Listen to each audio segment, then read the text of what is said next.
Shalom. Yahweh Shem Yahweh Shah Barakatah to all the brothers. Shalom. Yahweh Shemar Latah Shem Yahweh Shah to all the sisters. Shalom. Yahweh. If you can hear me in the chat, go ahead and type a 1 in the chat if you can hear.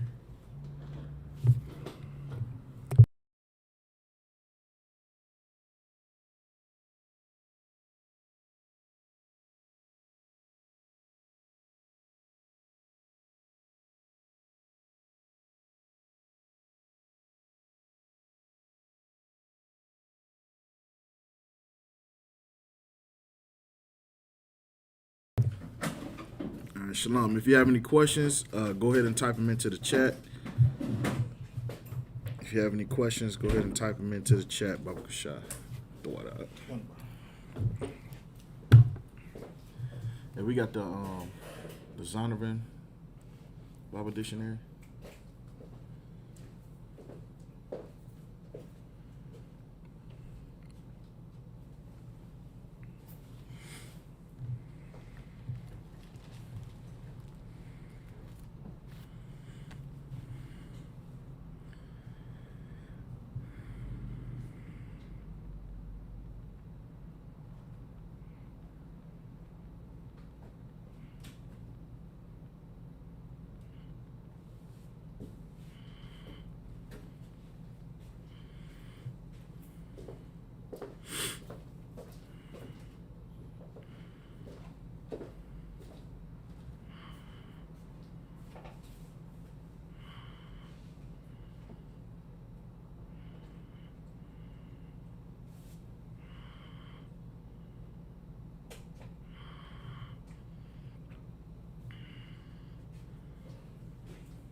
You find it?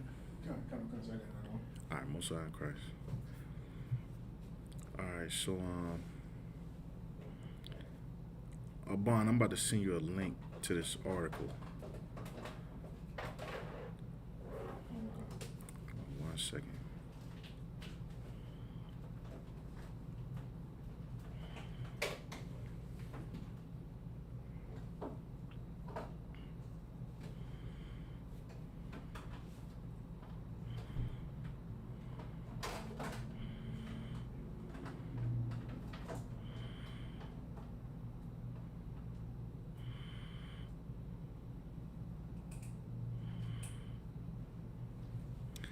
All right, the brother said, could I get a breakdown on 1 Corinthians chapter 10, verse 1 through 2? You pull that for the brother? Okay. Sure. 1 Corinthians chapter 10. Yeah, Khan. 1 Corinthians chapter 10, verse 1 through 2. Do you have a specific question about that scripture? Or do you just want like a breakdown?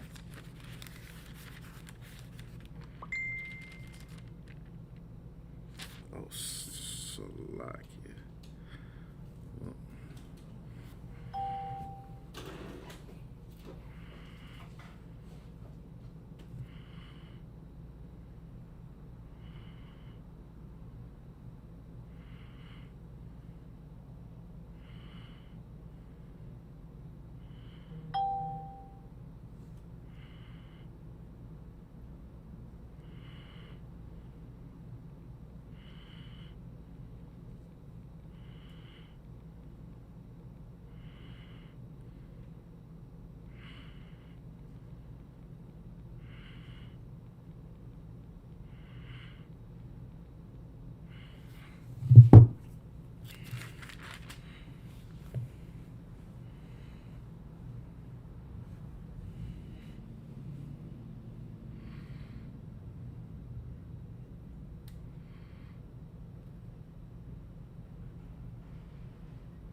So he said he just wanted a general breakdown. just a general breakdown. Oh. All right, you can read it when you got it. The book of 1 Corinthians chapter 10, verse 1. Moreover, brethren, I would not that ye should be ignorant, how that all our fathers were under the cloud, and all passed through the sea. Verse 2. And were all baptized unto Moses, and the cloud, and the sea. Okay. So.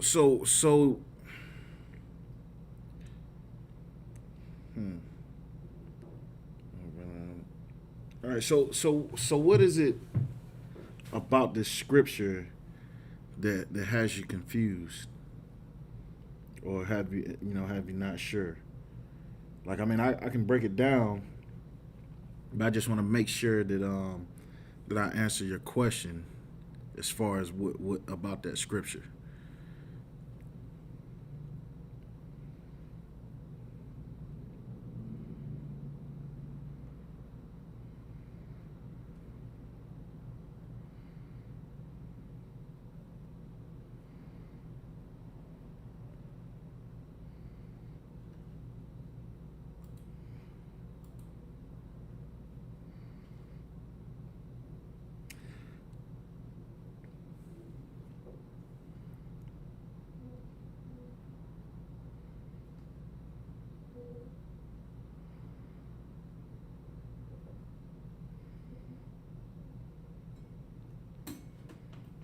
Because,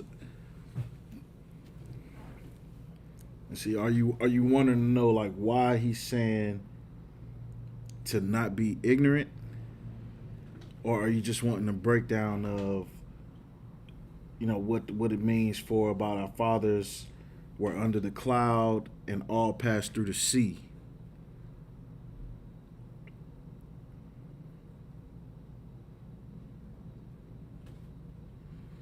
Like, I just want to make sure that I hit the nail on the head for you. Like, what is it about this scripture that has you thrown off?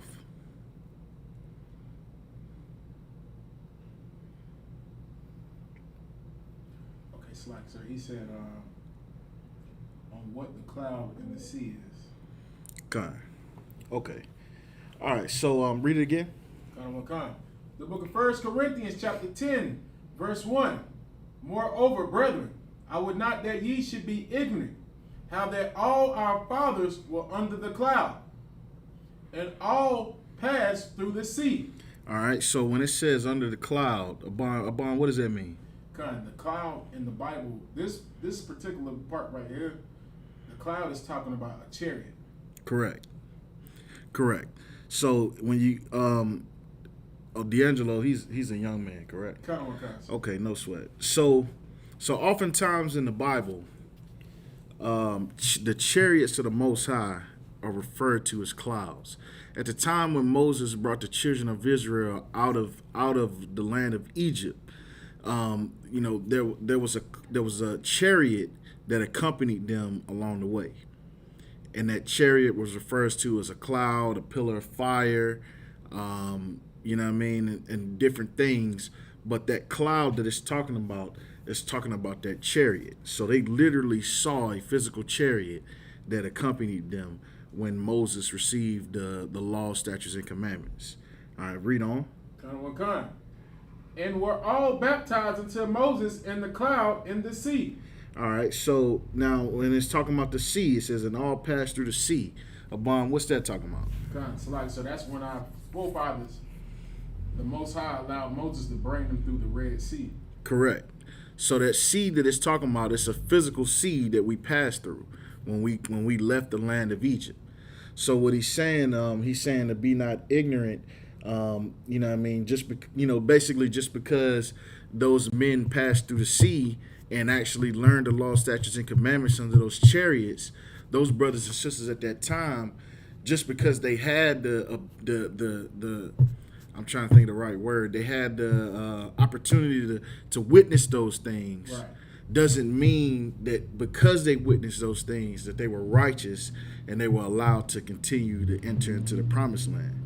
So he's saying that don't be ignorant to think that just because you're in, like, it's almost like being in the truth. Don't be ignorant to think that just because you come into the UPK that you good. Right. You still have to keep these laws, statutes, and commandments. You still have to put in this work to build this kingdom. Right. You understand? So he's saying, like, so when he talks about, how that all of our fathers were under the cloud, at that time when Moses was on Mount Sinai, there was a chariot right over top of Moses when he taught. You understand? I mean, not when he taught, but when he received the law, statutes, and commandments. And when it says, and all passed through the sea is talking about the Red Sea, where the Lord parted the Red Sea to allow the children of Israel to pass over. You understand?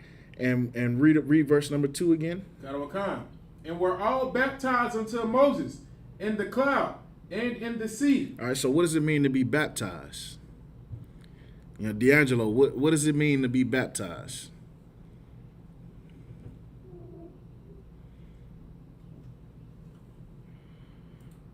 If you don't know, it's good to say you don't know. That's fine. But I want you to try to think and answer it. What does it mean to be baptized?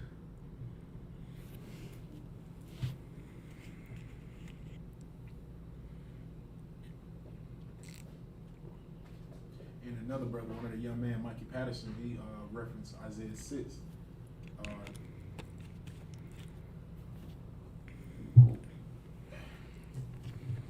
So I got to go there next.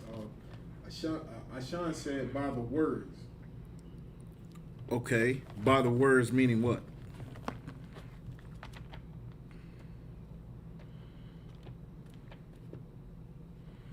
He said Isaiah what?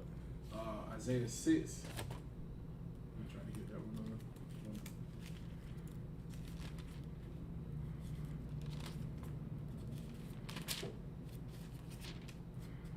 on. Ashan is on it. I just want a little more clarification.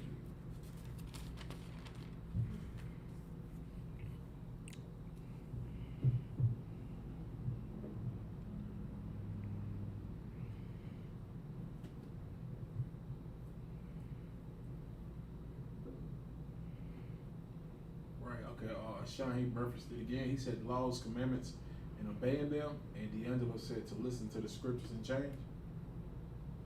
Okay.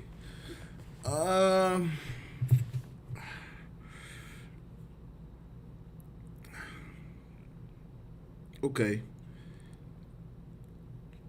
So I'll just give it to you for time's sake.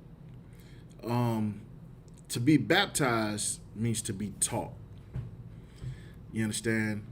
Like coming into the truth now, learning the truth, learning the law, statutes, and commandments, shedding yourself for the world. That is your baptism. That is the baptism through fire that Yahushua spoke about. You understand? So, you understand? That's that not the baptism through fire, but the baptism through the Holy Spirit. You understand?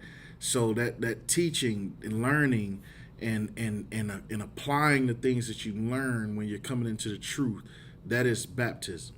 Right. You understand? So it's being taught, being educated. You understand? So it takes more than just to listen. You know what I mean? Like, people come up to the camp every week and listen, but they don't come to class. Right. You understand? People watch us on YouTube all the time.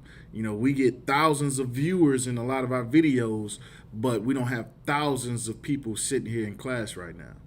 You understand? So to listen, is one thing, but to actually, come to class, put on your all black, do your 90 days, shed yourself for the world, to stop smoking cigarettes, to stop sleeping with white women, to stop doing all these things, that is a baptism. You understand? So, read that scripture again. That verse 2. The book of 1 Corinthians chapter 10, verse 2. And were all baptized unto Moses in the cloud and in the sea. You understand? So, of course, we weren't physically in the cloud. Right. You understand? But he's talking about how, we were, that was their baptism. You understand? Moses, the Lord taught Moses the law, statutes, and commandments. And then Moses taught the elders of Israel, and the elders of Israel brought it down, brought it down the chain of command. You understand? A lot of us didn't listen, didn't want to hear the law, statutes, and commandments, which is why he's saying to be not ignorant. Because even after we came up out of Egypt, what were some of the things we were still doing? You understand? Even after when Moses brought us the commandments, we had erected a golden calf and was honoring the golden calf for delivering us out of Egypt when the Most High is the one that did it. Right. You understand? So he's saying to be not ignorant just because, you learn that you're an Israelite and you start putting fringes on the bottom of your t-shirt. That don't mean that you're gonna get the kingdom of heaven. You understand?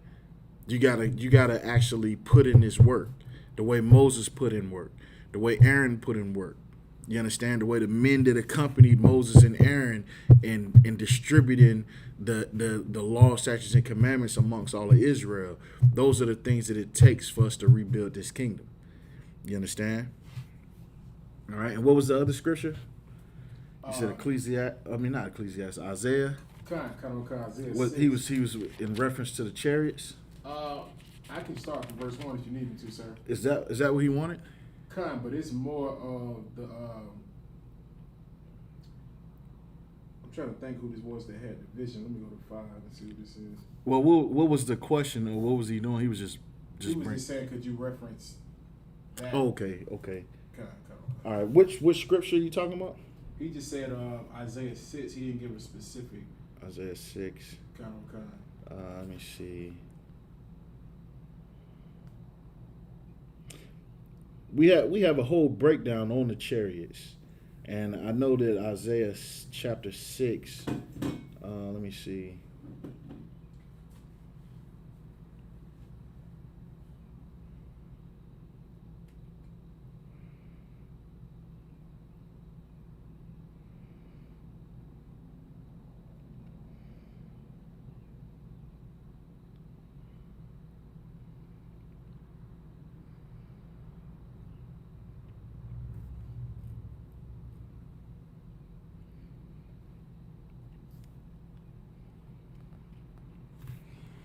Tell you what.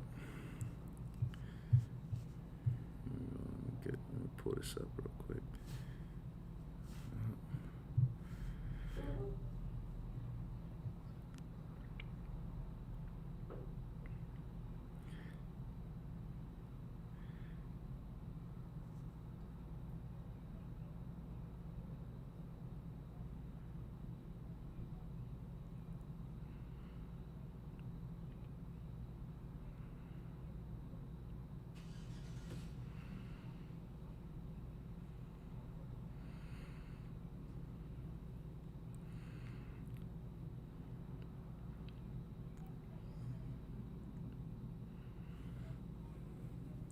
Was you talking about Isaiah 6 or Isaiah chapter 66?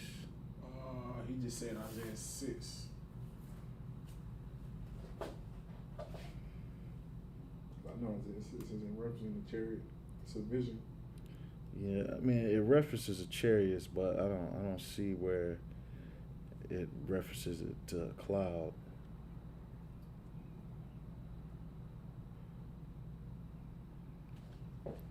I tell you what, Sean, we're gonna get back to that one. That was the young man, Mike Patterson, sir. Okay, I'm gonna get back to you on that one.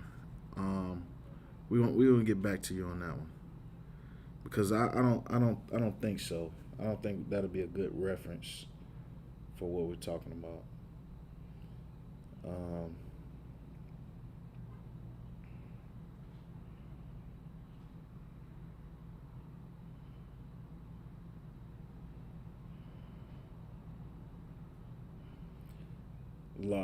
I don't think this would be a good one, but let me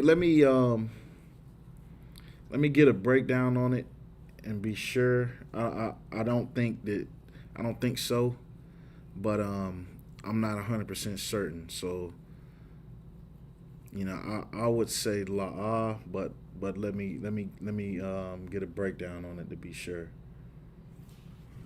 All right, we got any other questions?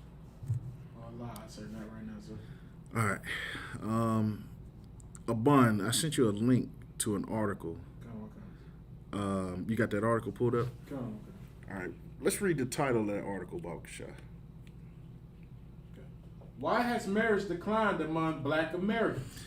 So here's the thing. It's common knowledge amongst the Black community that people ain't getting married like that.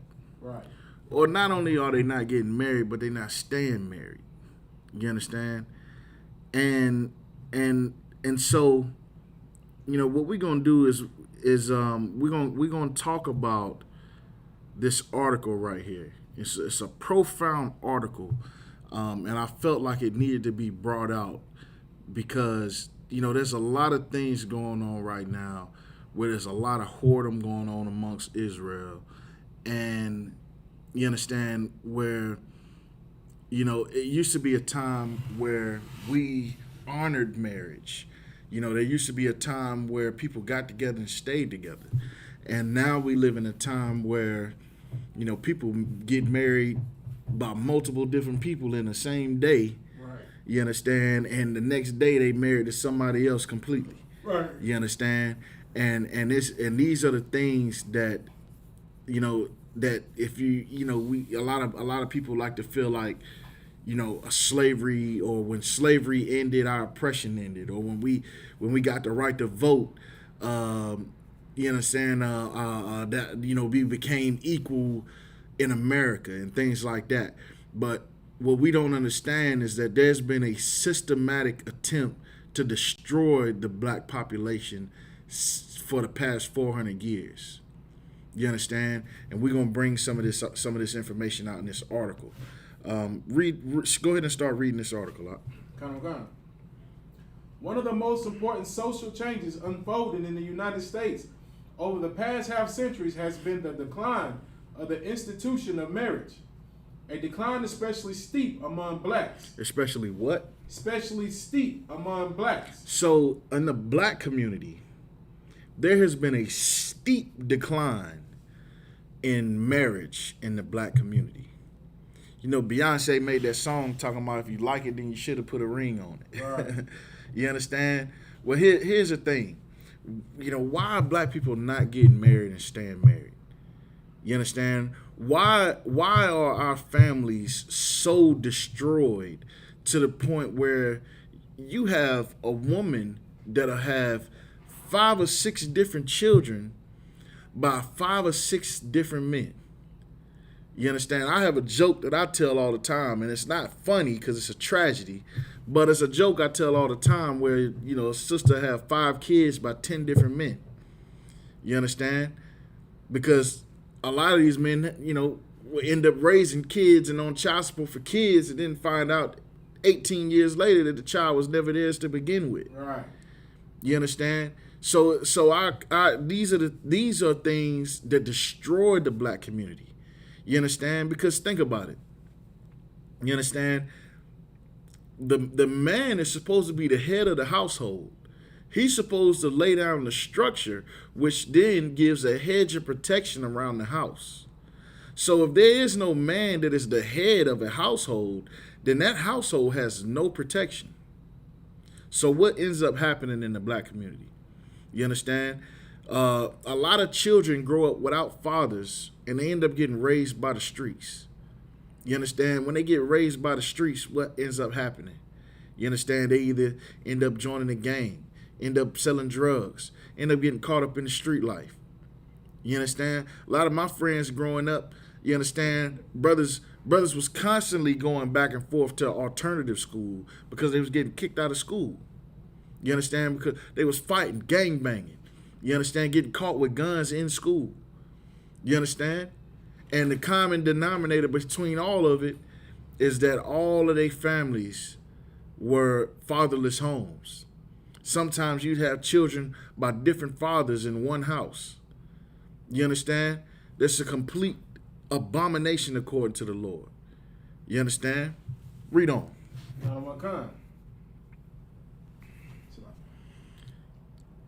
In 1960, roughly 74% of whites were married. and in the rate dropped to 56% in 2008. So in 1960, that's a huge number. Huh? In the 1960, 74% of white Americans were married. That's a lot, huh? Right. You understand? That right there is that builds power in a nation. You understand? To have that many families to build up and have more families. You understand? That's a powerful thing, huh? You understand? Read on. It's like it. And the rate dropped to 56% in 2008. That is a big drop, but not compared to the plummeting marriage rate for blacks. Read that again. That is a big drop, but not compared to the plummeting marriage rates for blacks. So that's about 20% drop from 1960 to 2008. You understand? That is a huge drop. Right. You understand? That's a huge drop, but you still have a majority of the population of white Americans are still getting married, honoring the institution of marriage. You understand? Read on. In 1960, 61% of blacks were married in 1960. So in 1960, 61% of blacks were married. You understand? It ain't quite 74%. What was the other one? 74%? Ain't quite 4%, but 61%, that's a huge number. Right. That's a majority of the population. Right. You understand? That's a beautiful thing. That 61% of black America is together making babies and having families, raising families, to be strong, to be smart, to be intelligent, to go to college, to build up their own community. You understand? But read on. But by 2008, it was only 32%. By 2008, it was only 32%. That's less than a third of the population of blacks are getting married. It's like I can do how many years there was. Go ahead. From then to there. That's what, 48 years? Come. You understand? Read on. Blacks also get divorced more often and remarry less frequently than whites. So it says, and black people divorce more often and remarry less frequently than whites. Right. You understand? Read on. Scholars and public observers worry because, after all, marriage has historically provided many benefits. Individuals who are married enjoy better physical and mental health, have more social ties, and higher household incomes, accumulate more wealth, and raise children who do better in terms of health and social outcomes than the children of unmarried parents. So think about that. You understand? Think about that. Children who grow up in households where the parents are married are typically more successful in life. You understand? I mean, hey, you got a mother and a father in the home. 9 times out of 10, that brother ain't gonna be out there joining no gang. Right. You understand? That brother is gonna be trying to follow in the footsteps of his father. You understand? Or so afraid, so has so much respect and fear for his father that he wouldn't dare do that. You understand? He would grow up in a structured household where he would be, where he would look at education as the priority as opposed to whatever lust he can fulfill. You understand? Read on.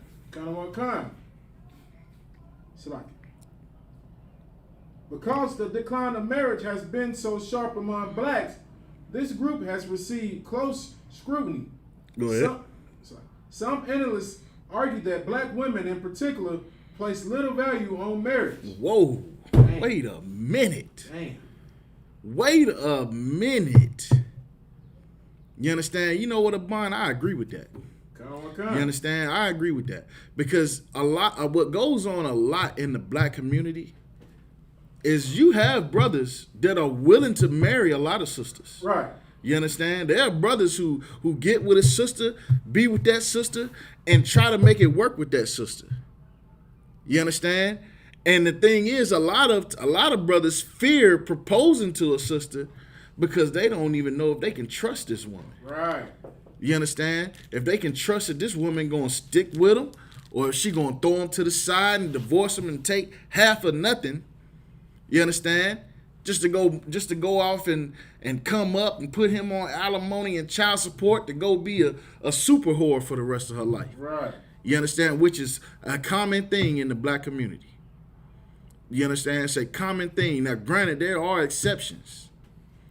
But in most cases, you understand, black women are savagely adulterous. Huh? Right. It's so easy for them. You understand? It's so easy for a black woman to be adulterous. You understand? Why is that? Go ahead. It's like, I'm just gonna add on. I remember growing up, being young, women used to always say, women can cheat better than men. Right. That's been a common statement amongst black people. Period. You understand?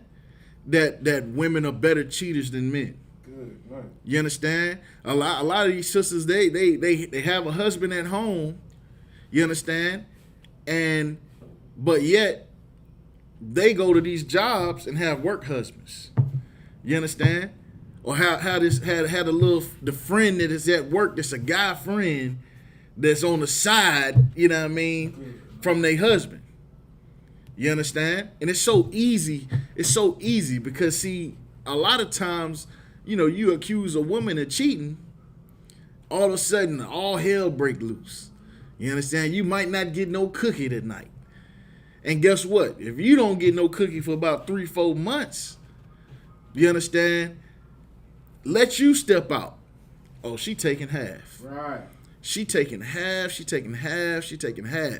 And she gonna hound you about where you going, where you been, what you doing, da da da da da da da. And then you turn around and ask her, and it's oh, you ain't got the right. You understand? I ain't your property. You understand? But it says that a lot of black women don't even respect marriage, don't have no value for it. You understand? And that's one of the reasons that leads to a lot of black women, you understand, having children by multiple men, and at the end of the day ending up with no man. You understand? Read on. Come. But much evidence contradicts this argument and suggests, instead, that social deprivations make it hard for black women to find suitable partners. It says, hold on, read that again. It says That's where it's deprivation. Okay, come. But much evidence contradicts this argument and suggests instead that social deprivation makes it hard for black women to find suitable partners. So it says social deprivation. You understand? Make it hard for black women to find suitable partners. You understand? Social deprivation. That means oppression. You understand? That is systematic oppression on the black man that makes it hard for a so-called black woman to find a suitable partner. You understand? But here's the problem.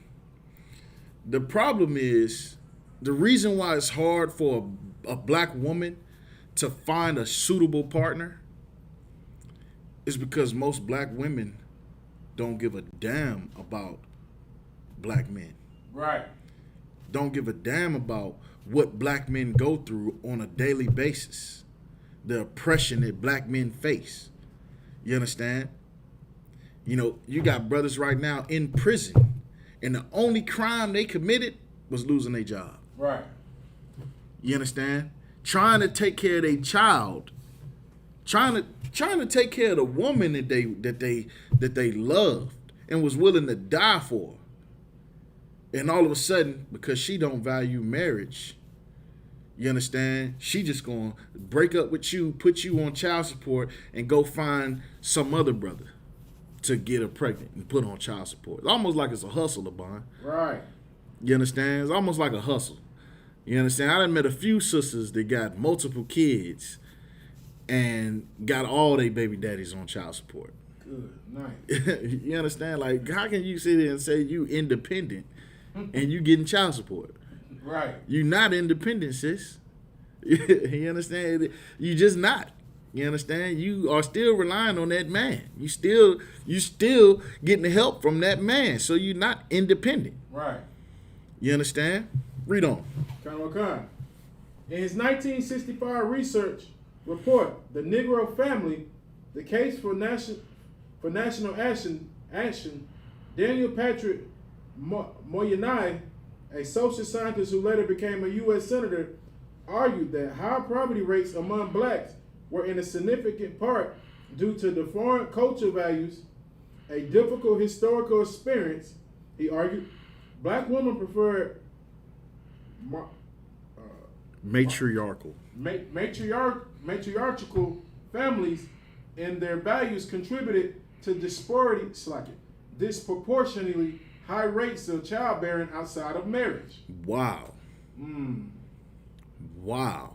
Now think about that, Abon. Good night. That's heavy.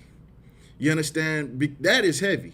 That means that there's a lot of sisters who prefer that the woman is the head of the household. Damn. And guess what happens in them households where the woman is the head of the household? She has babies by other men. Damn. You understand? That's heavy, y'all. Damn. You understand? The women who want to be the one on top, who want a man to submit to them, guess what? When she had that baby, y'all, it ain't yours. Go ahead, Doc. So that's so heavy that you bringing out this class, because I wish I could show you this video on the TV of today. I was watching with my rib. It's called Wife Swap. My goodness. That already sounds like an abomination. Go ahead, Doc. Salaki. And it's like when they swap the wives, the families that they go to, they're not so much like having sex with the women. The women are just going to whoever they swap out with household to see how things are in different households. So you had this Edomite devil, her and her husband, and then you had the sister, her and her husband. So when they swapped them out, the sister came into the house and she was looking at the Edomite family house, and she was just looking around. She was like, oh, okay, I see that her husband is a biker, and he's pretty rough and rugged. So then the Edomite lady went to the sister's house. She looking around. She was like, oh man, there's dishes in the sink. I need to wash these dishes. So she went and washed the dishes. So the sister's sitting there, and she gets a list. They both get a list of what each one of their families value. So the Edomite read the sister's values, and in the sister values it said, I'm the breadwinner in the house. She said, I'm the one that works and I do everything. And then it switched back to the Edomite lady. The Edomite lady says, my husband works. I stay at home and I cook and I clean. And he doesn't have to do anything. And then it switched back to the sister, reading the ladies. And they switched back to what the sister was saying. And the sister's letter was saying, she said, my husband stays at home with the kids while I do the work. I work out, I sing, I'm a I'm a singer, I'm a music producer, and I do all these other things. And then it switched back to the Edomite lady. She said, I stay at home, I cook, I clean, I do whatever my husband tells me to do. She said, my husband Tombstone doesn't have to worry about anything. Tombstone. This nigga's name was Tombstone. She said he doesn't have to worry about anything when he comes here. But when does he want his meal, his food, and everything? And then it switched back to the sister, and then it was just going over her things. And then they both started having conflicts with things because the sister said, I know she's not mad because she says she doesn't think a man should, be a stay-at-home father. She said a man should, the Edomite lady said in her letter that the man shouldn't have to stay home and raise the kids, like in the sense of how they was back then. She said, the woman should be at home taking care of the household while he does the hard work. And so the sister was like, oh no, we ain't about to go there. She said, my husband's a stay-at-home father. He watches the kids and do whatever. So then it switches back. So each husband comes into the house. The Edomite husband comes into the house with the sister, and then the Edomite, the Edomite's husband comes home to the sister, and then the sister's husband come home to the Edomite. So now they both face to face. The Edomite man is in the face with the sister. So they're talking, and the sister was like, so she was like, you don't eat meat? So you don't eat vegetarian food? He was like, nope, I eat meat. That's all I eat. I eat meat, steak, potatoes. She's like, you don't want to eat healthy? He was like, nope, I'm not eating healthy. He said, I'm just waiting on my beer right now. He was like, this is my house, and I run things my way in this house. Good night. And then it went back to the sister husband, and then he came in with the daughters, and he looked so weak. He looked so weak and so bitch made. Good night. He came in, the Edomite lady asked him, she was like, well, she was like, I just feel like I take care of all the kids. I wash the clothes. I do whatever needs to be done. The only thing you should be doing is just coming home and getting your plate. He was like, nah, that's not how my wife wants it to be ran. And she was like, so you don't eat meat? He was like, nah, I became a vegan because, my wife asked me to try it, and so I tried it. And I was just like, this nigga is a bitch. Good and night. I thought to myself, she is most definitely cheating on him. Come on now. Listen, man, listen. That's heavy, all right? You understand? You can't pull up that video? How long is the video? It's 4 minutes and 47 seconds. Yeah, let's pull this video up. Only thing it'd be is I don't know what the internet password is to connect it to this TV. Okay, well I tell you what, don't worry about it. That's heavy, all right? You understand? And it's so many sisters. You understand that it's well. Here's the thing. It's designed to be that way. Right. You understand? They make it 10 times easier for a black woman to get a good paying job and make it 10 times harder for a black man to get a good paying job. You understand? And let alone get a good paying job, but keep a good paying job. You understand? And so the thing is that, these sisters that have these matriarchal families, you understand? Yeah, they might be financially good, but structurally and integrally, they destroy. You understand? This brother what the bond just brought out is heavy. He brought out an example of a brother a family that has a matriarchal family. You understand? And that matriarchal family done beat this brother down so much to where he's the female in the relationship. Right. And the woman is the male. Right. You understand? So, what I mean? That's part of why our families are so destroyed. And can you imagine how weak his son gonna be growing up in a house like that? Sheesh. You understand? Good. Now, if his son don't grow up to be to walk in the room one day and be like, call me Rebecca. Damn. You understand? Like Dwayne Wade's son. Damn. What's Dwayne Wade's son name? Zaire? Was that his name? No, Zaire play ball. He has a female name right now, Zayana. Was it Zaire? I thought Zaire was the one that played with LeBron's son. I don't know. I can't. Zaire's the oldest son that plays with LeBron. Right. And he's straight. I hope. Ain't no telling. I don't even think Dwayne Wade is straight. Well, I most definitely believe he's gay. After they got on the Breakfast Club and Gabrielle Union said she tosses his salad. Oh man. She got on the Breakfast Club and said that. Said that on TV, on national radio. Good night, Wow. Good. Hey, look. I don't even let my rib use social media. Like she just nah. You understand? Like you can tell in Dwayne Wade's household that is a matriarchal family. You can tell. And he probably grew up in a household that was a matriarchal family. You understand? Where the woman ran everything. Right. You know what I'm saying? But here's the thing: when you a woman that run everything, you eventually gonna run that man out the house. Right. And I know that most matriarchal women ain't gonna give a damn because you just a savage whore who think just because you a whore that means you good. You understand? It's gonna come a day, man, where all that gonna fall apart. You understand? And it's gonna blow up right in your face. And it happens all the time in every courthouse in America where some 15-year-old child is getting life in prison, you understand, for robbery and murder because he grew up in a household without a father. You understand? Because he grew up in a matriarchal household, which is a majority of black community. Right. You understand? Read on. Kind of what kind?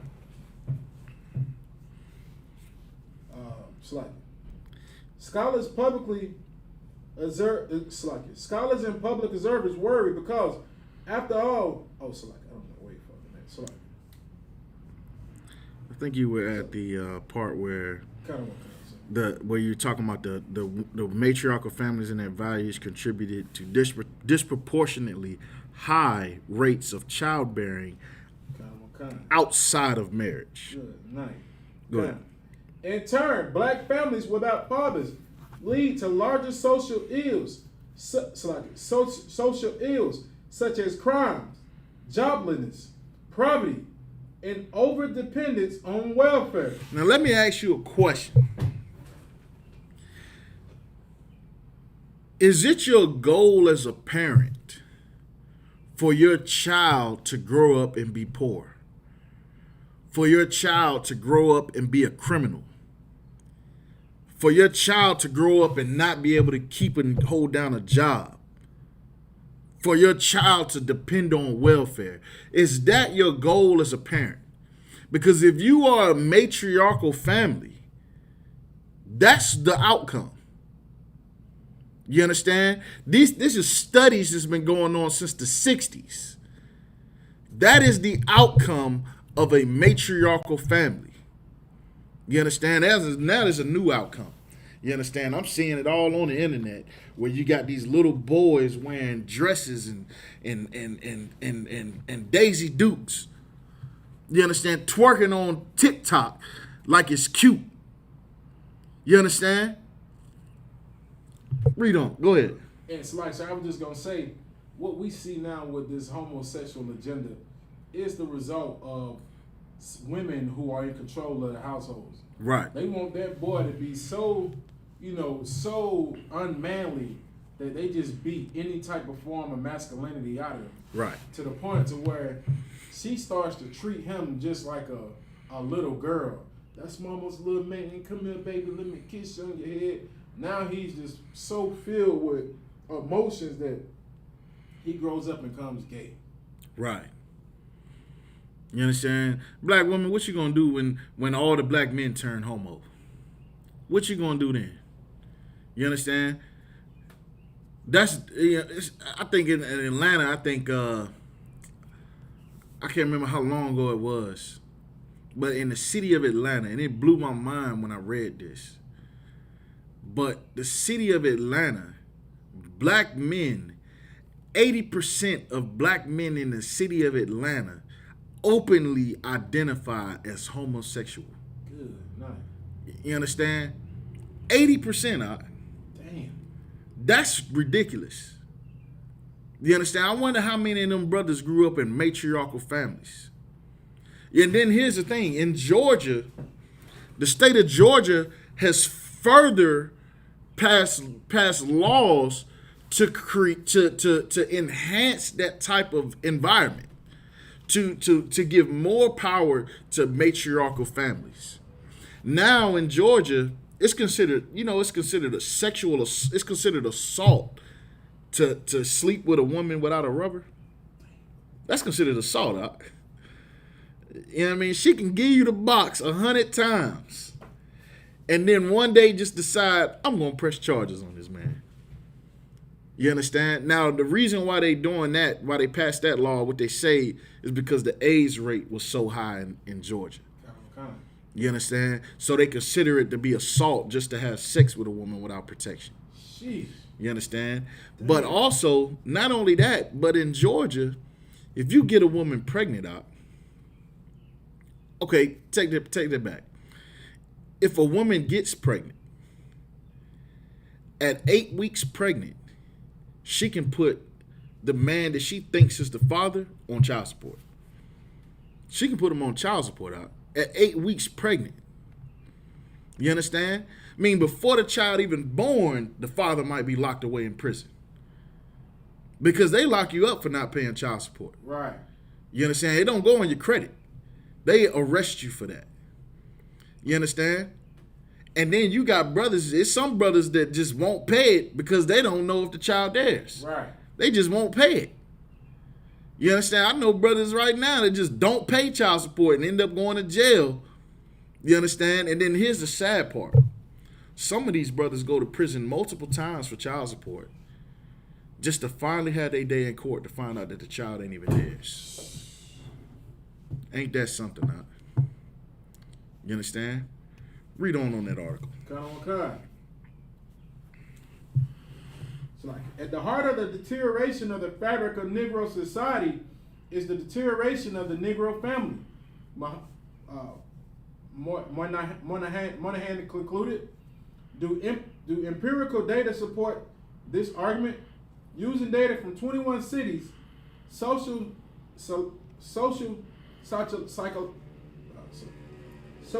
Psychologists. Social psychologist Belinda Tucker examined 10 different values related to marriage, such as the belief it is important to marry one day and the view that marriage is important for raising children. She found no racial or ethnic differences between whites and blacks on half the values measures. And where there were significant differences, black actually valued marriage more than whites. Now look at that. Look at that. You understand? The black people that do get married value it more than white people. Right. You understand? Now here's part of that reason why. You understand? In white society, it's always been, one woman, you know what I mean? One woman marriage. That's always been in the white society.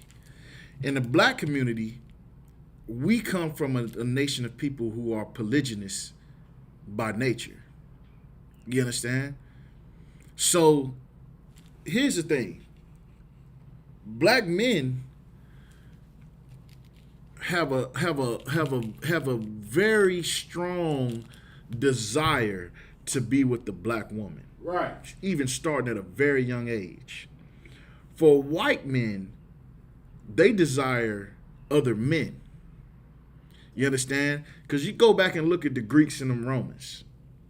Them Greeks and them Romans, they would have a wife, and that wife is who they would have their children with. They heir to their empires and they heir to their houses and all that, whatever. So look, you understand? But even though they would be married and this woman would have their children, they would then go to these brothels and sleep with men, cross-dressers, and little boys. You understand? And that's where they would fulfill all their lust at. Meanwhile, black men, we see that round brown thing and we putting babies in it. You understand? Right. A bond know what I'm talking about. Right. You understand? Read on. Ever since Moynihan presented his argument, other scholars have accumulated considerable evidence that social and economic epidemics to marriage matters more than value orientations. All right, so this article, for time's sake, you understand, we're gonna have to come back to this article. You understand? Because we gotta get some of these scriptures out. You understand? Baba Kushah. Hold on, Salaki. I want you to go to the book of Hebrews, chapter 13, verse 4, Baba Kashah. Go on.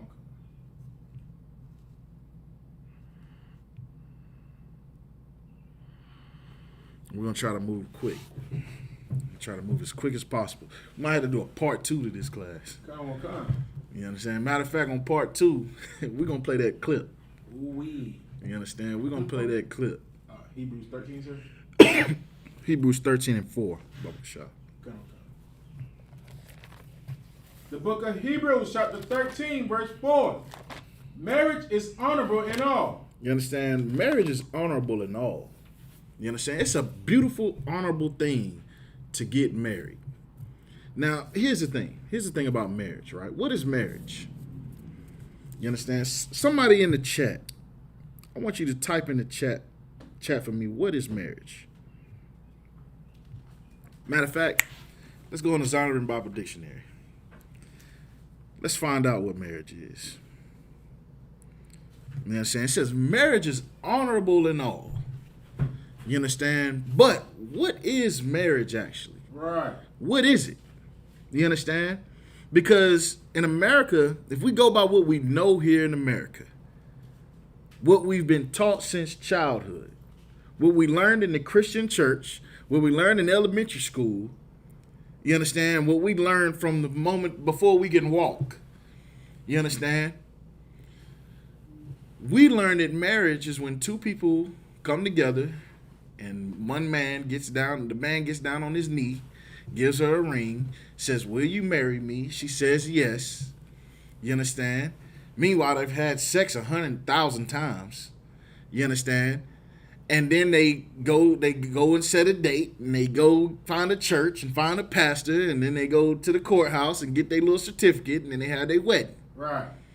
And then they call that a marriage. They call that marriage. And two people come together after that, and they, do their taxes together, get a house together, and have babies together, and blah, blah, blah, blah. You understand? But is that really what marriage is? Is that what the Bible is talking about? You understand? Because when we say marriage is honorable and all, you understand, there is a lot of dishonor that goes in these marriages. You understand? But read this scripture out. Let's find out what marriage is. Because it's so easy to break an institution. Like marriage today is an institution from what we understand it. From what we've always been taught. It's just a classification, a tax classification. You understand? But we're going to go to the Bible, and we're going to find out in the Zondervan Bible Dictionary what marriage is. You understand? Read on. This is marriage in the Zondervan Compact Bible Dictionary. The definition of marriage. Marriage is an intimate personal union. Hold on, stop. It says it's an intimate personal union. What does intimate mean? What does it mean to be intimate? Bon, you know what that means. Right. What does it mean to be intimate? Intimate, you understand, means to be,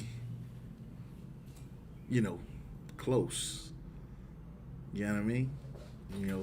When you laid up under that nice warm thigh. That's what it means to be intimate. That's right. You understand? So marriage is a personal, intimate union. You understand? Of course, the union means that, you lay down together. You know what I mean? You do the things people do when they get intimate. You know what I'm saying? But you form a union after that. You understand? But read on. Marriage is an intimate personal union to which a man and woman consent. Hold up. Consent to what? Read on.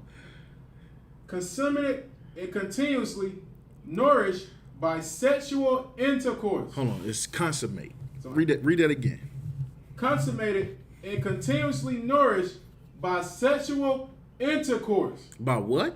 By sexual intercourse. So what is marriage? Sexual intercourse. Nah, it's a certificate. Sexual intercourse. Nah, you can put a ring on it. Sexual intercourse. So marriage is sexual intercourse. Right. When you have sex, when you put that rod in that box, that is marriage. You understand? That is marriage. Anything else on that? Con. And perfected in a lifelong partnership of mutual love and commitment. So it is perfected, not that this is what it is. Marriage is perfected in what? Of mutual love and and perfected in a lifelong partnership. It is perfected in a lifelong partnership. So it's not saying that lifelong partnership is marriage. It says that the marriage is perfected in lifetime partnership. Read on. Of mutual love. Of mutual love. Go ahead. And commitment. And commitment. You understand? So that is how you have a perfect marriage. You have a perfect marriage by having mutual love, which love is not a feeling. Right.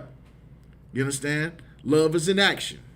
You know, if love was a feeling, then nobody would be married. You understand? And that's what a lot of women do. They go off their feelings.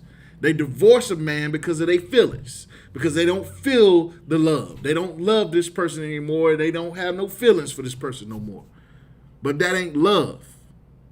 You understand? Love ain't no feeling.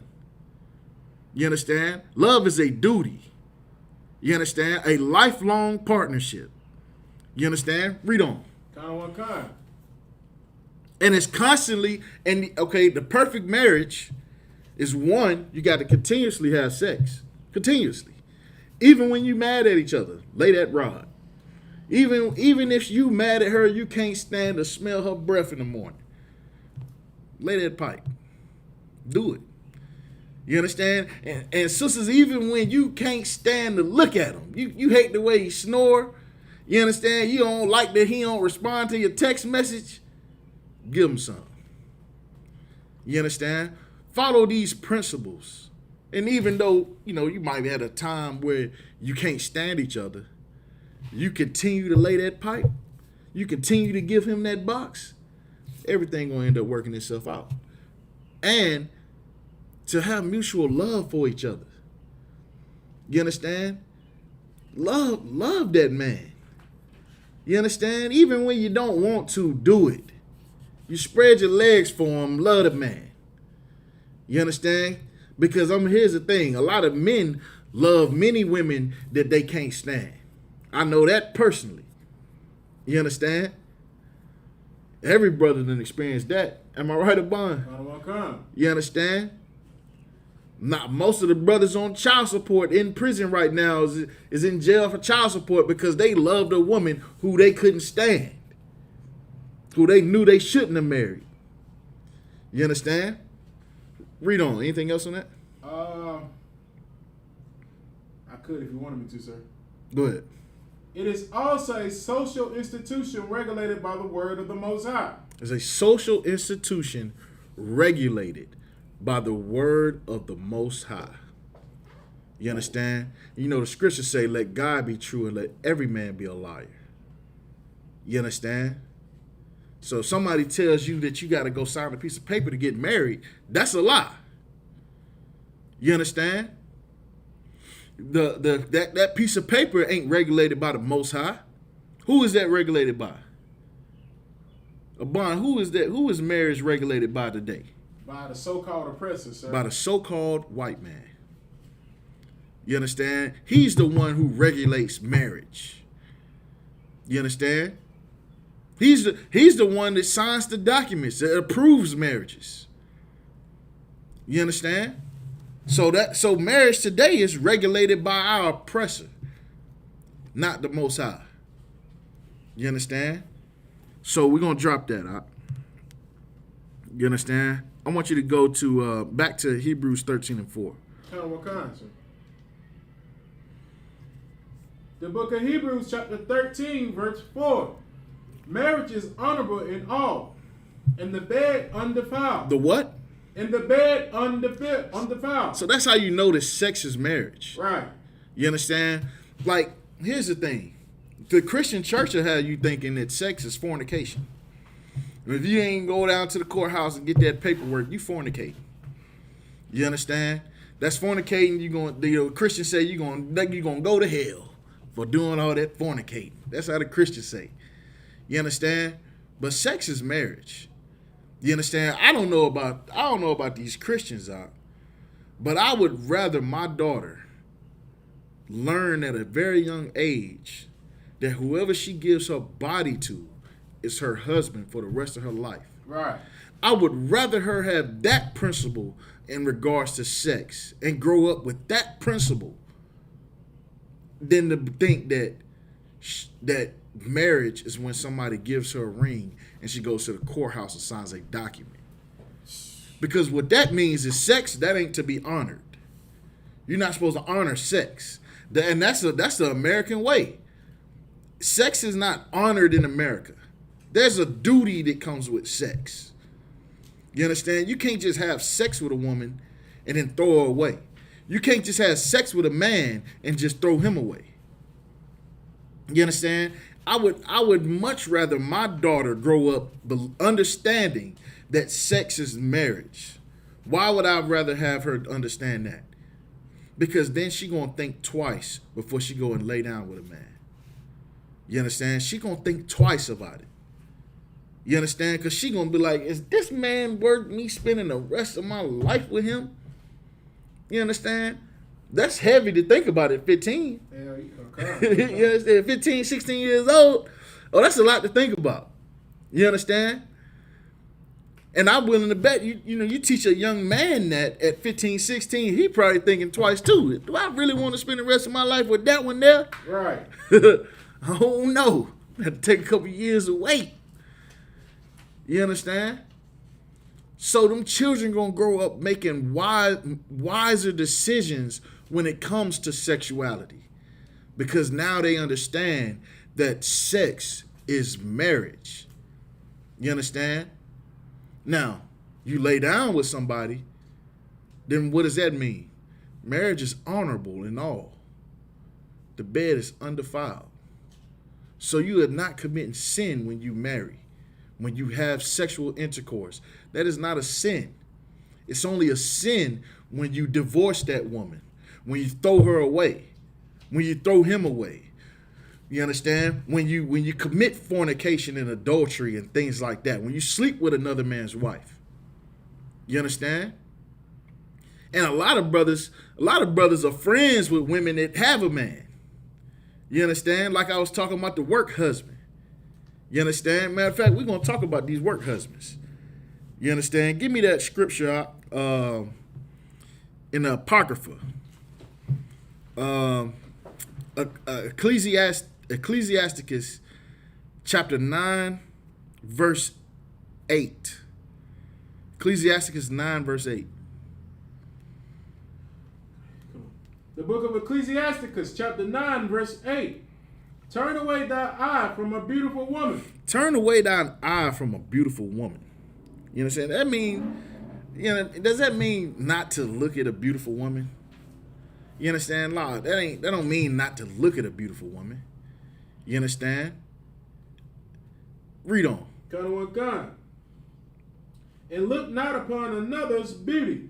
You understand? When it says look not upon another's beauty, that means that, you see a beautiful girl, be like, hey, sisters, how you doing? You got a man? She like, yeah, I got a man.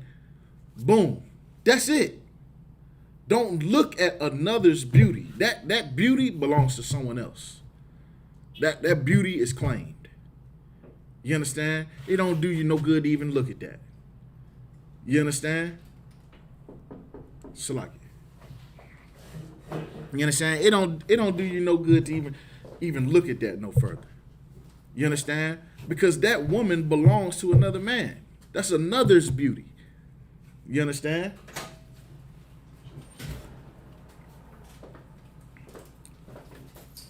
You understand? Shalom.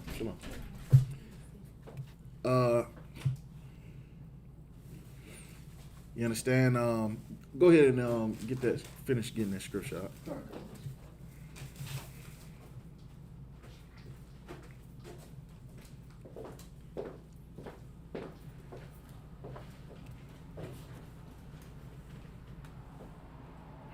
You understand? Read on. Okay. For many have been deceived by the beauty of a woman. For herewith love is kindled as a fire. Verse 9. Sit not at all with another man's wife, nor sit down with her in thy arms, and spend not thy money with her at the wine, lest thy heart incline unto her. Salakia. That back right there behind the table. Oh, Salakia. I was trying to do the hand signal to go around. That's yours. Yeah, God. That's what. All right, read that again, scripture again from the top. The book of Ecclesiasticus, chapter 9, verse 8. Turn away thy eye from a beautiful woman. Go ahead. And look not upon another's beauty. Go ahead. For many have been deceived by the beauty of a woman. Go ahead. For herewith love is kindled as a fire. You know, hey, we know what that means. Oui. See that beautiful thing there? That thing start burning like a flame. So like, sir, Good. like that song when they say, "You set my soul on fire." Yeah, wild thing. Go ahead. Kind of one kind. For many have been deceived by the beauty of a woman. You understand? It says many have been deceived by the beauty of a woman. You understand? Many have been deceived by it. You understand? And guess what? A lot of brothers get deceived by it all the time. Right. You understand? Because they think we just friends. We just friends. You understand? Meanwhile, they going out drinking with their friend. You understand? And guess what? The whole time he think she beautiful. Cause you know she beautiful because she yours. You understand? Read on. Kind of what kind? Sit not at all with another man's wife. Sit not at all with another man's wife, man. Right. Come on, not.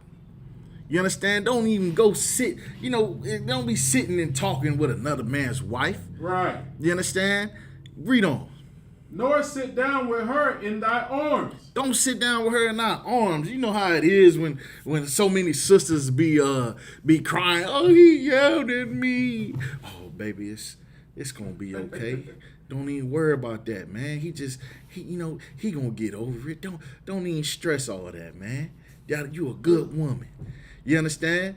And even if you trying to help keep their relationship good, don't do it. Read on. Kind. And spend not thy money with her at the wine. At the wine, don't go out and have no drinks with her either. Brothers love to do that. Go have drinks after work. You understand? Go ahead. And it's like it, sir. It's so many brothers being bamboozled by these sisters. They just spending all your money to go get drunk. And then when you come back to the bar, she's gone. Gone. You understand? Gone. But that ain't even the point of this scripture. Right. You understand? Read on. Kind of what kind? It's like, and spend not thy money with her at the wine. Go ahead. Lest thy heart incline unto her. Now look at that. Because if you do those things, your heart going to incline into her. You understand? Whether you like it or not, the whole reason why you doing all this is because you know you like the woman. Right. You understand? You ain't about to go out and have drinks with a woman that you can't stand. You understand? The whole reason why you trying to be her friend. Like, listen, we was all in the world. What's one of the things we should say to women when they had a man in the world? Well, we can be friends. Good. My God. Think about that, That's what this is talking about. That whole we can be friends. You know what I mean? That's you being deceived by her beauty. She ain't deceived you. Her beauty did. You understand? That your lust is so powerful that you don't care about her husband, and her marriage, and her family. You understand? Read on. Kind. And so through thy desire thou fall into destruction. You understand? Through thy desire, you're going to fall into destruction now. You understand? Brothers and sisters. Right. Sister, you letting this man, you being friends with this man, knowing you have a man, it's only going to lead to destruction. Listen, how many brothers have been killed? How many brothers and sisters have been killed, have lost their lives because of something like this? You understand? Go ahead, Doc. And so, like, sir, it was just in the news today. A sister got shot over a situation like that. Got killed. Good night. Look at Got that. killed. We're going to bring that, find that article. We're going to bring that out in part 2. Come on, sir. You understand? Drop that, Doc. I want you to go to Mark chapter 10, verse 8, Baba Kasha. Come on.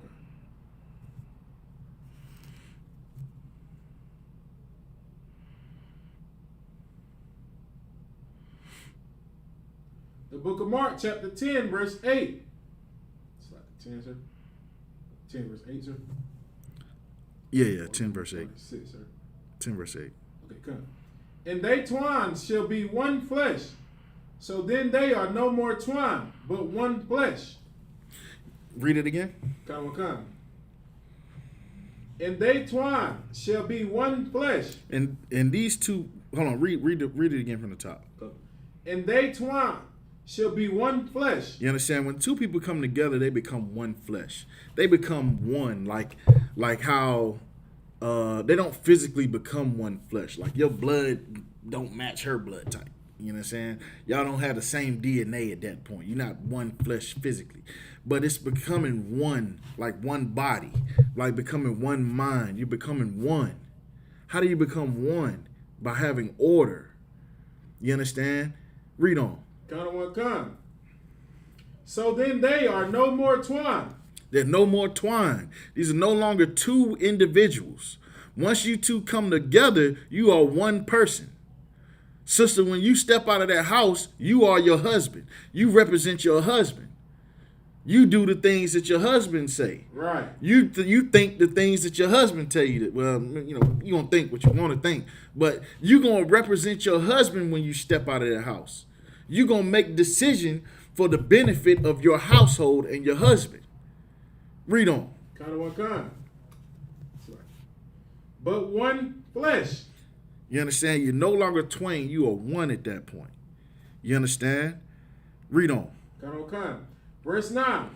What therefore the Most High have joined together. So what the Most High joined together, when two people are already together doing their thing, you understand? Read on. Let no man put asunder. Let no man put asunder. It ain't your place to come in between that. Right. You understand? It ain't your place to be her shoulder to cry on. You understand? It ain't your place to take her out to drinks. You understand? It ain't your place to do that. You understand? Even if the sister weak and she reached out to you, sis, you know what I mean? You got a man, you need to go ahead and, you know what I mean? Y'all gonna have to work all that out. Y'all gonna have to call the ISUPK and get counsel. Right. You understand? It ain't your place to come in between that. You understand? Anything else on that? Verse 9? Sir, that was it, sir. All right, we're going to drop that. We're going to go to 1 Corinthians chapter 11 and 3. You understand? So when you coming all in between that, you understand? Here's the thing. A lot of women who do that, who reach out to these men outside of their husband, these are them so-called matriarchal families that the scripture was talking about. Right. That's a large majority of the population. You understand? And guess what? Majority of those relationships end in what? Having children outside of marriage. Outside of the marriage. Go ahead. And so, like, so, and that's why these Christian pastors sleep with all of these women in these churches. Good night. There's a lot of matriarchal women in the Christian church. You understand? It's a lot of them. You understand? Now, some of them that wish they was matriarchal and got a gladiator at the house that ain't going to church. You understand? Go ahead. And you ready to beat the pastor up right now? Yeah, he looking for the pastor right now. You understand? Read on. Come. Hold on, that was it on verse 9, right? Come, sir. Go to 1 Corinthians 11 and 3, Baba Kasha. The book of 1 Corinthians chapter 11, verse 3. But I will have you know that the head of every man is Yahushua. So Christ is the head of every single man in Israel. Every black, Hispanic, and Native Indian man, we are supposed to serve Yahushua. You understand? That is our king. You understand? Just like how white America served Donald Trump. You understand? We have a king. We ain't, what's the devil name? That's how out of tune I am with politics. What's the president's name? Joe Biden. Dirty Joe. Dusty Joe Biden. You understand? That child molester, man. You understand? Here's the thing, man. That ain't our king. He went on Charlemagne the God channel. You understand? They called out Hillary Clinton for pandering to black folk. That's how much of a mockery politicians make of black people. Hillary Clinton, they asked Hillary Clinton what's one thing she carries around her purse that she can't leave the house without. And you know what this devil said? You remember what she said? She said hot sauce. What? Yeah, it then pulls out a bottle of hot sauce. Hillary Clinton? Yeah. You ain't seen that? And then Charlemagne the God said, now Hillary. You know, a lot of people say you just pandering for black folks. Pandering to black people. And you know what Hillary said after that? She said, well, is it working? Damn. You understand? Damn. Sheesh. Wow. So these politicians, those are not our leaders. Damn. Yahushua is our leader. You understand? And he is the head of every man in Israel. Every black, Hispanic, and Native Indian man. It specifically says man for a reason. You understand? Now let's read on and find out about the sisters. And the head of the woman is the man. Is the what? Is the man. The head of the woman is the man. Right. You understand? Not no matriarchal family. You understand? That matriarchal stuff, that's garbage. That's the reason why black people, that's one of the reasons why black people is in poverty now. It's matriarchal families. That's the reason why a lot of the black community is in prison now. It's matriarchal families. These women that feel like they don't need a man. They don't love a man, don't respect a man. Ain't about to be under no man. Then guess what? Because you ain't about to be under the protection of a man, then your kids is going to be destroyed because of it. You understand? Because that's what's going to happen. That's what it's going to lead to. That's why I respect a lot of women who stick together in marriages even when the marriages ain't working for the sake of the kids. Right. You understand? Because that is an honorable thing. Even though you shouldn't even consider divorce, that is still an honorable thing, and that's the right reason to stay together. If the Lord ain't enough, at least do it for your kids. You understand? Because unless you just don't give a damn about your kids, which I believe a lot of sisters don't. You understand?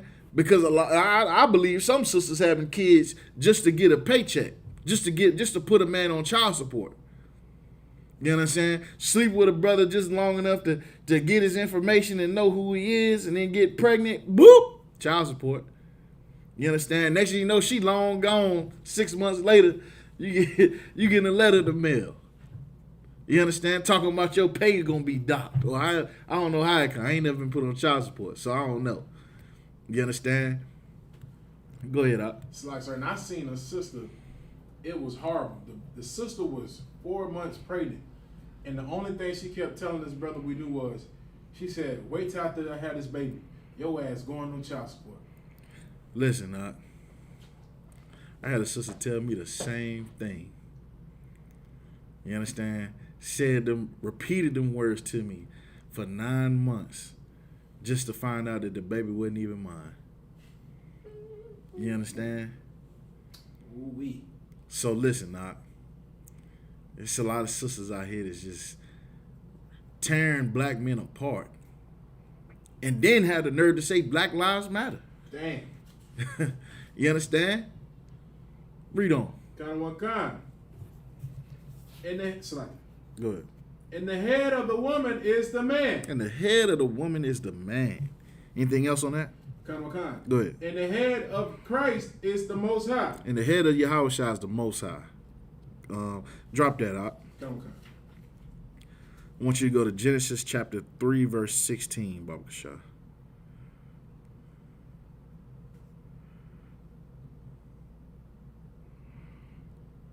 The book of Genesis, chapter 3, verse 16. Unto the woman he said, I will greatly multiply thy sorrow. You understand? Why did he say he was going to greatly multiply the woman's sorrows? You understand? Think about what chapter we in. We in the book of Genesis. You understand? Why did he say that he was going to greatly multiply the woman's sorrows? I need somebody in this class to answer this question for me. Please, Baba Gashar. Not you, Abban. Come on, come.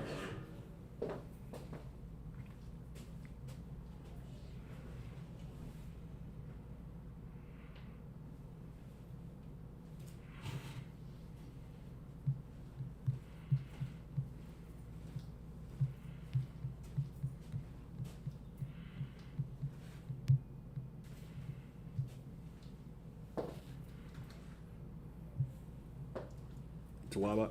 Yeah. Somebody in the class answer that question for me, Baba Gashar.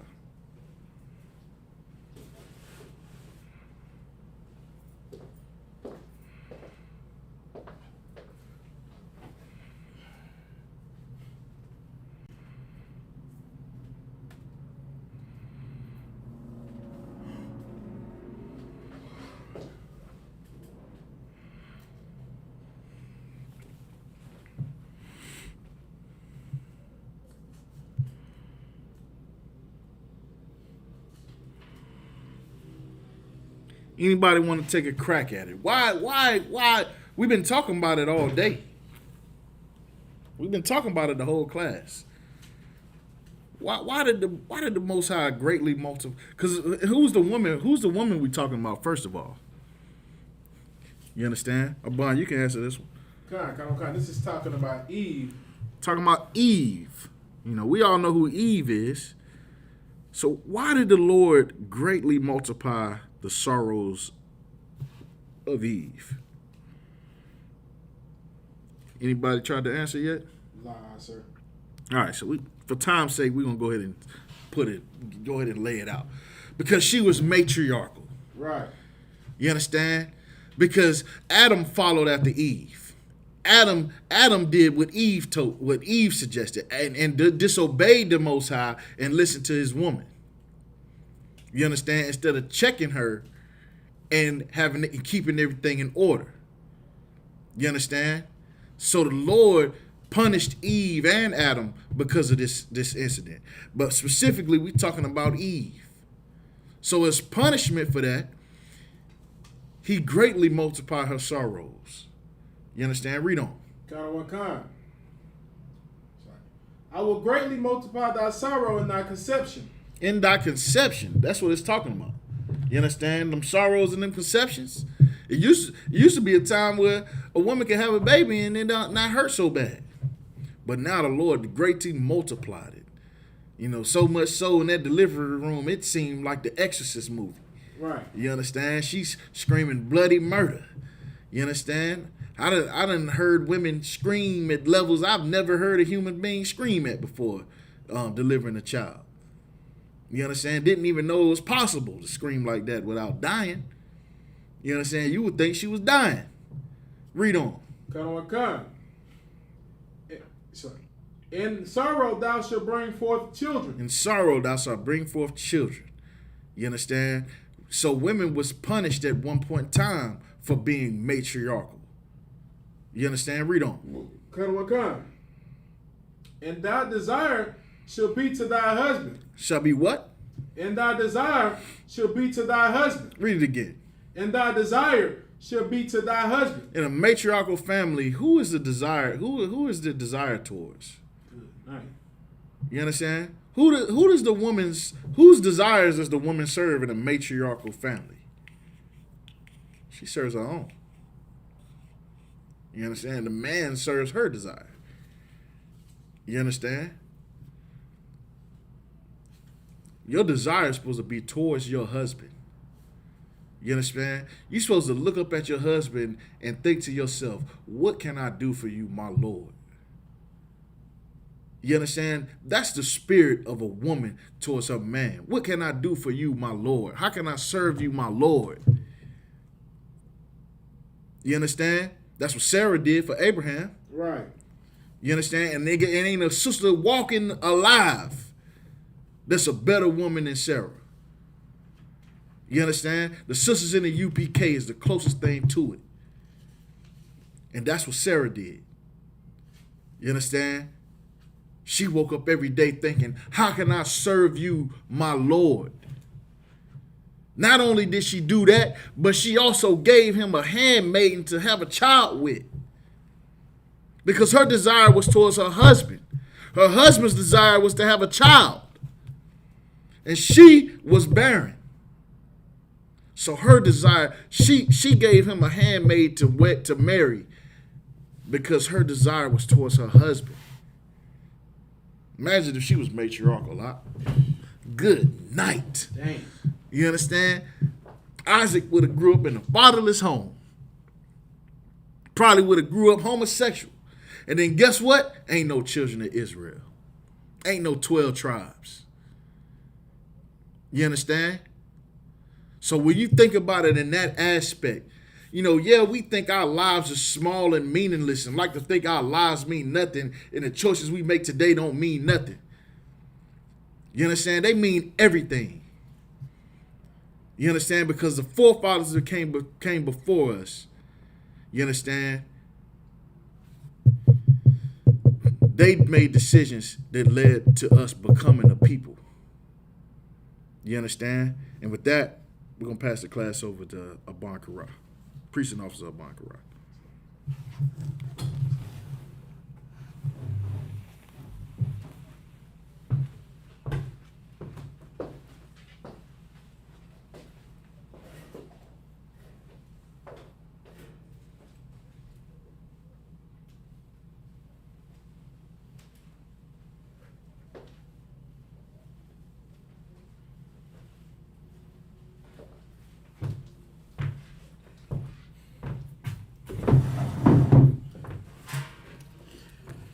ISUPK security announcements.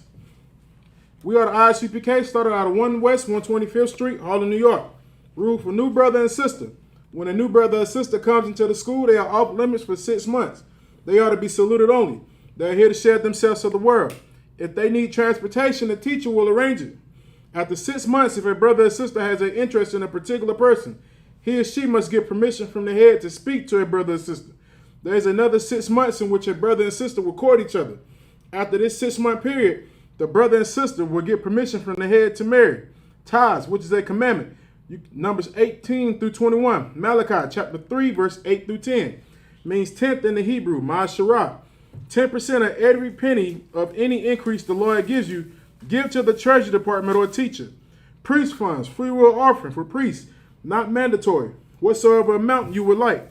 Upcoming holy convocations. It'll be, it's like it. We are still in the Feast of First Fruits. It starts after the Sabbath, after the day of unleavened bread, sundown, May the 2nd through 2021. You count 50 days.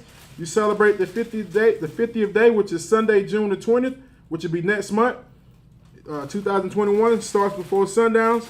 You can read about this in the book of Leviticus, chapter 23, verse 10 through 22. It's like, remind Akim and Aqua to check the bulletin board in the hallway. If anyone wants to be a troop in the school, to start wearing all black boots, shirt, pants, headband, and scarf. And with that, shalom.